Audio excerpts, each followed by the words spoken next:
Hi hello నమస్తే అండి. చూసారా చేతులు ఎంత ఎర్రగా పండినాయి అన్నమాట. గోరింటాకు అనుకుంటున్నారు, లేదండి ఇన్స్టెంట్గా చేశాను.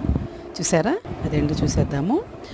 గోపురం కుంకుమ అన్నమాట. అది ఒక టీ స్పూన్ కుంకుమ వేసుకొని ఒక బౌల్లో అందులో ఒక నిమ్మ చెక్క పిండుకోవాలన్నమాట. పిండి మనం మంచిగా అది బాగా నీట్గా అప్లై చేసుకోవాలి. ఉండలు లేకుండా కలిసే విధంగా చూసి పెట్టుకోవచ్చు అనమాట. మన పండగలకు కానీ అకేషన్కి కానీ గోరింటాకు లేదని బాధపడాల్సిన అవసరం లేదు. గోరింటాకు ఏంటంటే మళ్ళీ మనం ఒక 1 అవర్ 2 అవర్స్ దాకా ఉంచుకోవాలి. రుబ్బటం చేయటం అన్నీ అది కొంచెం కష్టం అనిపిస్తుంది. మనకి దొరకవచ్చు, దొరకపోవచ్చు. ఇలా ఇన్స్టెంట్గా పెట్టుకోవచ్చు అనమాట. మనం ఫంక్షన్కి వెళ్ళి 5 మినిట్స్ ముందే మనం రెడీ చేసుకోవచ్చు అనమాట. రెడీ చేసి పెట్టుకోవచ్చు. 5 మినిట్స్ మనం ఫ్యాన్ కింద ఉంచుకున్నామంటే ఆరిపోతుంది. శుభ్రంగా ట్యాప్ కింద పెట్టేస్తే క్లీన్ అయిపోతుంది. మనకి కలర్ఫుల్గా ఉంటుంది. చేతులు కూడా మనం నచ్చిన విధంగా పెట్టుకోవచ్చు. పారాన్ని పెట్టుకోవచ్చు, ఏదైనా పెట్టుకోవచ్చు.